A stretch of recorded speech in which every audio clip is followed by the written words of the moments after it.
Retour sur le plateau TV de cette REF 2020. Ravi de vous accompagner avec Fabienne Lissac. On aborde de nombreux sujets. On était tout à l'heure sur les questions de qualité de vie au travail ou de risques psychosociaux. On va parler communication. On a beaucoup parlé, on continue beaucoup d'en parler, de cette fameuse raison d'être des entreprises. Est-ce qu'on va au-delà de la plaquette, de la brochure, de l'intention? Évidemment que oui. Pour en parler avec nous, le fondateur et président de l'agence Babel, il connaît bien les sujets, Laurent Habib. Bonjour Laurent. Bonjour. Merci d'être avec nous. Secrétaire général entreprise et médias. En fait, c'est l'association et le think tank qui regroupe tous les directeurs de la communication. Bien placé aussi, Alexandre Tellinge. Bonjour Frédéric. Merci d'être avec nous, Alexandre.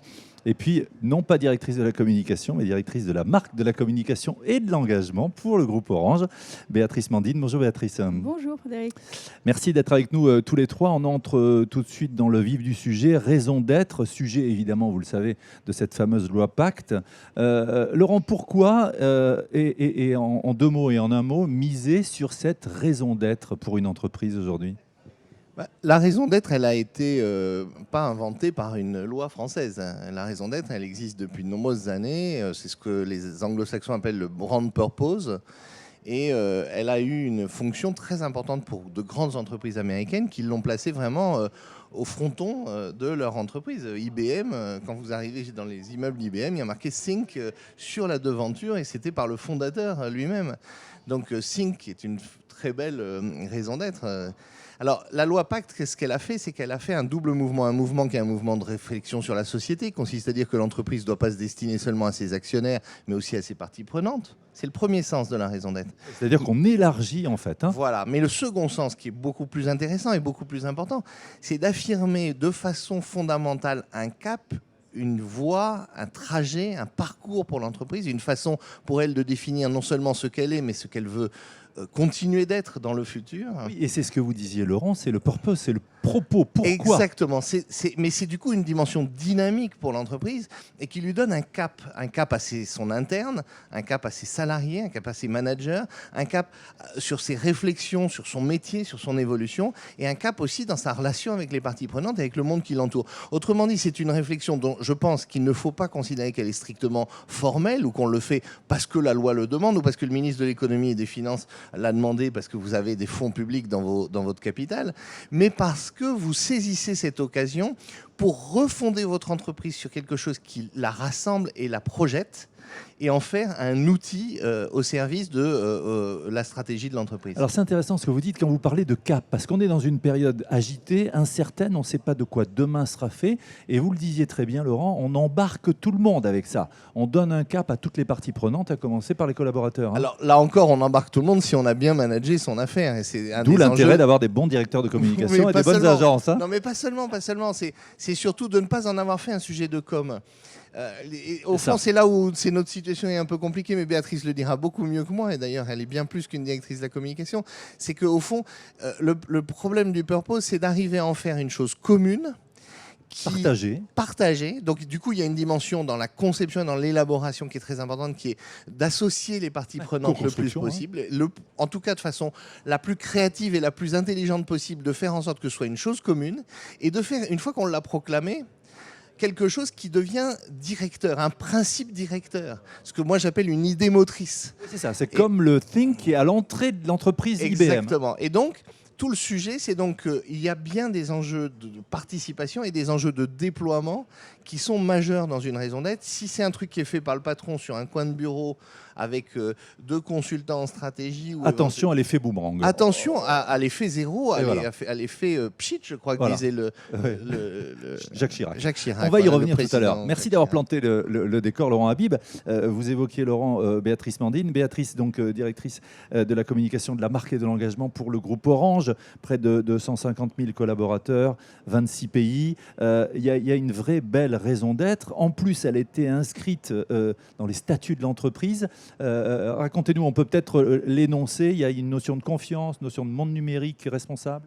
Oui, alors c'est l'idée d'être le partenaire de confiance qui donne à chacun et chacune les clés d'un monde numérique responsable. Donc ça nous oriente, effectivement, comme le disait Laurent, ça projette, ça embarque, ça doit engager les collaborateurs. Et nous, on parle d'une boussole, donc ça nous donne bien le cap pour avancer ensemble. Moi, je dirais qu'on a décidé dès le départ, pour éviter cet effet pchit, d'embarquer les collaborateurs dans la construction, dans la co-construction de cette raison d'être. Et c'est comme ça qu'on a démarré sur un cycle qui a duré à peu près une année.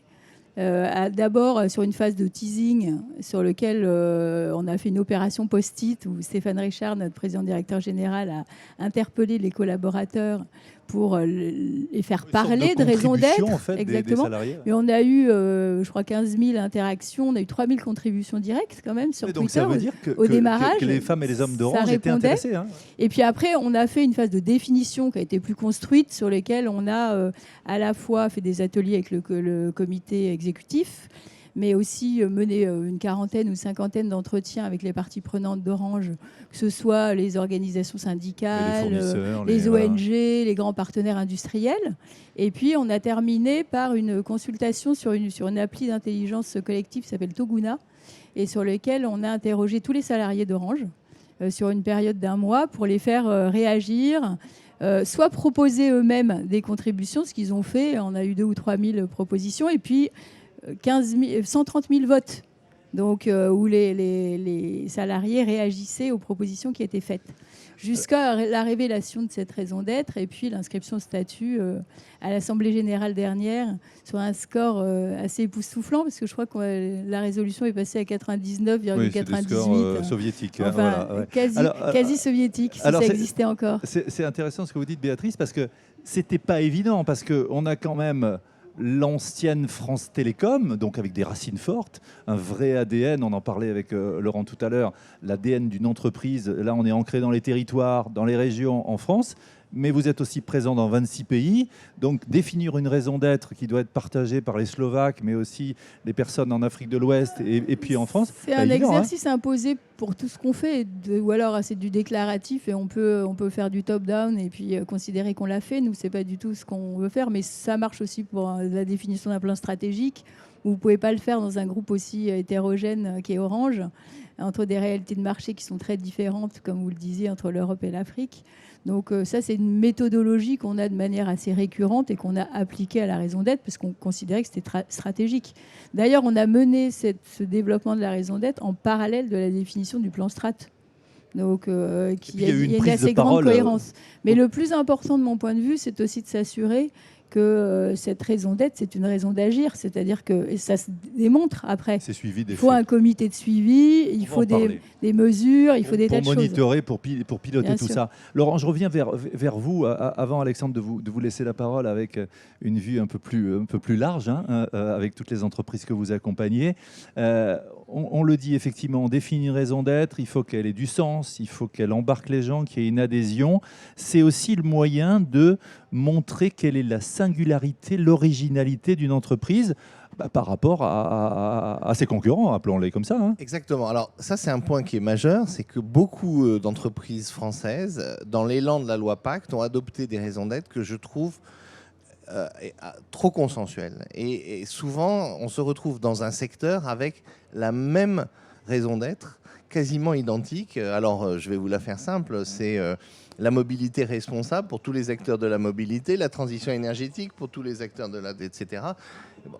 Et en fait, c'est embêtant parce que, du coup, comment voulez-vous... On prend le plus petit commun dénominateur. C'est-à-dire, si je vous dis que votre raison d'être, c'est la même que celle des 100 personnes qui sont à côté de vous, vous allez vous demander si vous êtes bien utile. Oui. Et puis comment je me singularise. On n'est pas tout à fait chez les fourmis, même si je ne sais pas chez les fourmis s'il n'y a pas une raison d'être spécifique à chaque fourmi. En tout cas, pour l'entreprise, c'est vraiment embêtant d'être dans cette indifférenciation. Alors, du coup, ça pose quand même la question de savoir comment on y arrive. Alors, comment l'éviter ? Plusieurs choses. D'abord, une entreprise, c'est une histoire et c'est un futur. Et il faut s'inscrire dans une approche qui n'est pas une approche à un temps T, mais qui est une approche diachronique, qui est une approche dans le temps, dans l'espace-temps, avec son origine, pourquoi on est né, qu'est-ce qui nous fait... Quand je vois des entreprises qui viennent du secteur public, qui masquent cette dimension d'intérêt général, alors qu'elles sont dans l'élaboration de la raison d'être, je trouve que c'est une perte totale de substance, c'est dommage. Donc il y a vraiment une identité qu'il faut trouver dans son histoire, et en même temps projeter un avenir, et notamment questionner ce qui va déterminer l'avenir. Deuxième chose, qui est très importante, il faut un ennemi. vous n'avez pas une raison d'être sans une raison. Et la raison, c'est quand même d'avoir quelque chose à faire.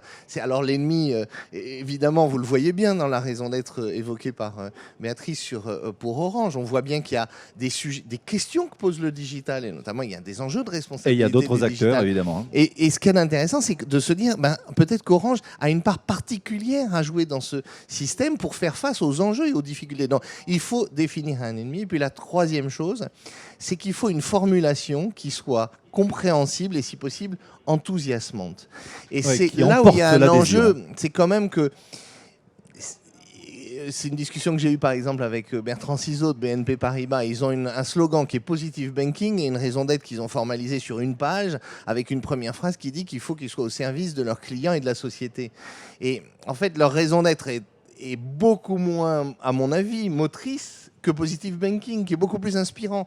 Donc c'est là où il y a un enjeu des communicants, qui est de faire en sorte que ce qui est utilisé par la raison d'être, c'est quand même sa formulation, son effet drapeau, son effet d'inspiration. Et là, il faut quand même que les communicants jouent leur rôle et se retrouvent pas avec un A4 qui aurait pu être écrit par, soyons fous, un consultant de McKinsey.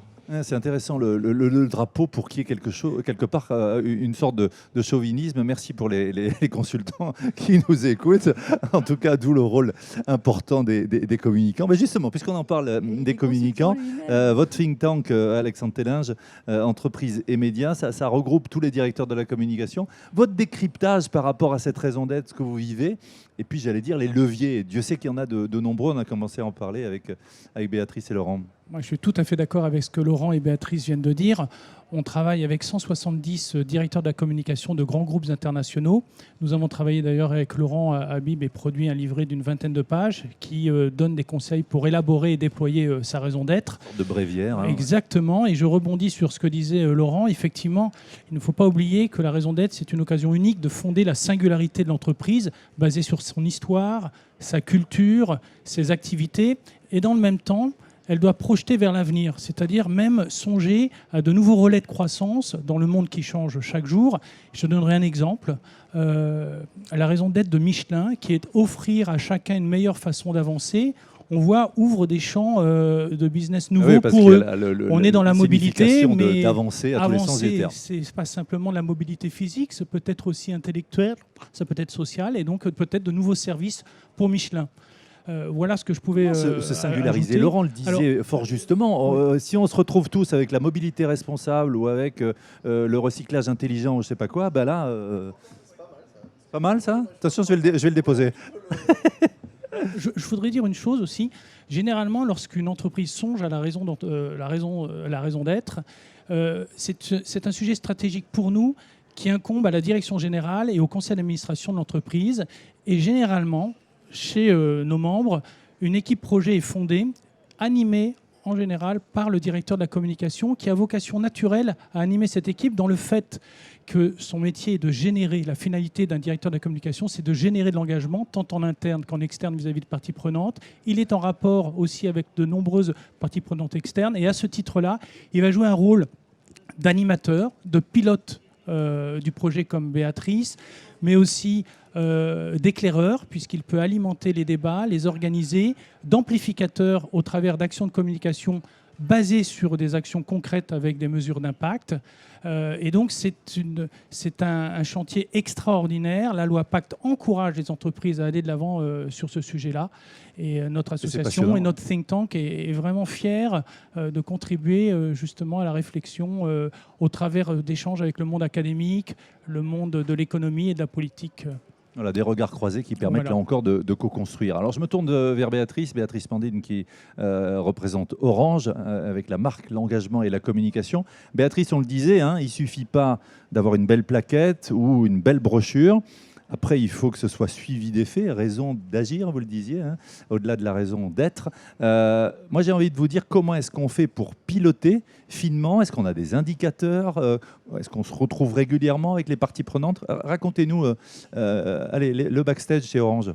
Alors, ça a l'air compliqué comme ça, mais en fait, le mot-clé pour moi, c'est une cohérence de bout en bout, parce que je vous disais tout à l'heure qu'on a défini cette raison d'être en parallèle de notre plan stratégique. Donc, ce n'est pas le même espace de temps, donc c'est plus court, le plan stratégique, mais il comporte aussi un certain nombre d'indicateurs qu'on suit en permanence et qui doivent se retrouver, Dieu merci, en illustration de la raison d'être qu'on s'est choisie. Dans les faits.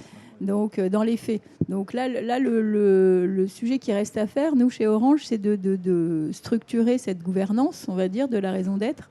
Donc moi, j'aime bien parler de raison d'agir, parce que c'est ça qu'on doit faire, en fait. On doit donner un filtre à l'ensemble de nos collaborateurs et parties prenantes pour qu'ils considèrent qu'ils vont dans le bon sens, entre guillemets, au sens littéral du terme, et en tout cas qu'ils vont ensemble et qu'ils vont dans une direction qu'on s'est fixée et qu'on s'est choisie. Donc c'est ça qu'on est en train de structurer. Donc ce comité de suivi, il aura des indicateurs. Je ne suis pas une hystérique de l'indicateur. Je pense qu'il faut en avoir quelques-uns. Et que s'ils sont, redondants, alors c'est évidemment des indicateurs sur les actions qu'on fait dans la sphère RSE. Il y en a déjà énormément qui sont suivis, mais pas que. C'est aussi la démonstration qu'on a engagé beaucoup de salariés, qu'on fait des formations pour qu'ils sachent ce que c'est que la raison d'être, ce que ça veut dire, qu'est-ce que ça veut dire dans leur quotidien. Nous, on s'apprête à faire une prochaine consultation où on va donner un canevas aux salariés pour qu'ils sachent déterminer, vu de leur fenêtre, dans leur quotidien, qu'est-ce qu'on fait bien, qu'est-ce qu'il faudrait accélérer, qu'est-ce qu'il faudrait supprimer pour aller jusque-là, pour être cohérent avec la raison d'être qu'on s'est choisie. Le rôle des managers important aussi dans tout ça. Donc on est vraiment dans donner la parole et dans le ramener au plus près du salarié pour que ça ait une réalité, en fait. Laurent, moi j'aimerais bien avoir votre avis, parce qu'avec Babel, vous intégrez toutes ces questions-là. Hein, comment coordonner communication avec le conseil stratégique, une agence, et qu'on ait un cercle vertueux, hein. Oui, alors nous, on a fait le choix dans Babel d'avoir une activité de consulting dédiée notamment à l'élaboration de la raison d'être et à l'accompagnement des enjeux ça, c'est un signal fort, internes, qu'on a appelé HI pour Human Intelligence. Et l'idée, c'est qu'on fait des processus d'élaboration de raison d'être avec la com, mais aussi avec des consultants qui, du coup, on a appris à travailler de façon hybride pour arriver à la meilleure élaboration possible. Il faut bien comprendre qu'une fois qu'on a une raison d'être, elle devient un guide pour les fonctions, la RH par exemple. Elle devient un guide pour des nouveaux projets qui vont être des projets communs. Moi, ce que je trouve très intéressant, c'est lorsqu'un processus de raison d'être aboutit à la création d'un travail ensemble entre les équipes opérationnelles. Mode projet, hein. Voilà, alors c'est tout bête, mais par exemple, on a fait chez un grand assureur un travail sur la relation client à partir de la raison d'être pour transformer la relation client inspirée par la raison d'être. Et là, on a gagné parce qu'on est dans l'idée de continuer à travailler ensemble. C'est intéressant ce que vous dites, parce que non seulement on embarque les collaborateurs, des projets qui structurent, qui fédèrent pour recréer du lien, surtout quand on est en télétravail et tout, et en plus, c'est de l'attractivité pour des nouveaux entrants, hein, parce qu'on a une guerre des talents, et puis c'est aussi par rapport aux consommateurs, hein, Béatrice, la marque, hein, qui vous choisissent plutôt qu'un autre opérateur. Hein. Frédéric, Vas-y, je voulais juste appuyer le propos de Laurent. En fait, une raison d'être devient une grille de lecture des grands choix de l'entreprise, et pour toutes les directions, et on s'aperçoit que lorsqu'elle est suivie d'une raison d'agir, c'est un fantastique levier de réputation, d'engagement, de développement, hein, et de transformation finalement. Voilà. Alors, à l'inverse, moi je tiens à vous dire quelque chose parce que je veux juste donner la bonne mesure de la chose. C'est qu'à l'inverse, je pense qu'une entreprise ne peut pas travailler exclusivement sur sa raison d'être. Une marque, ça n'est pas qu'une raison d'être. Une marque, c'est une raison d'être, mais c'est aussi une promesse relationnelle. C'est une promesse de valeur, c'est une culture. Et une marque, c'est équilibre. Et donc, du coup, il y a des entreprises qui ne communiquent quasiment plus que sur leur mission d'intérêt général. Et il y a des moments où on se dit, mais ils font quoi déjà? Alors, c'est pas possible. Et du coup, il faut trouver un bon équilibre. Ouais. Non, mais c'est là où, au fond, donc il faut être dans l'inspiration par la raison d'être. Mais il ne faut pas perdre ce qui fait l'utilité et la relation au quotidien de l'entreprise avec ses publics. Alors, pour terminer, parce qu'on a, Je vous on dis a ça peu de parce temps. que Ouais, pendant mais le c'est intéressant. Covid, pendant le Covid, on a vraiment vu une sorte de truc un peu bizarre où on s'est demandé, c'était quoi. Je vous rappelle que Decathlon fait des trucs de sport et pas seulement des masques Oui, c'est en ça. plastique. Et on peut l'avoir oublié, exactement. Alors, on va faire un dernier tour de table en vous adressant justement aux entreprises sur les facteurs clés de succès et les points de vigilance, mais vraiment 30 secondes. Et puis j'insiste sur un point, c'est un moyen pour les directeurs et directrices de la communication, comme la fonction RH, eh bien d'avoir une nouvelle raison d'être et d'exister dans l'entreprise et d'en décoder, ce qui n'est pas évident. Alexandre, avec vous déjà. Moi, simplement, il ne faut pas oublier que la raison d'être fonde la singularité de l'entreprise, donne du sens à toutes ses décisions et actions, renforce les liens de l'entreprise avec les parties prenantes. Et donc, comme je le disais il y a quelques instants, c'est un fantastique levier d'engagement, de performance et de développement de l'entreprise. Alors, il y a plusieurs méthodes. Nous avons travaillé avec une trentaine de directeurs de la communication pour élaborer et déployer.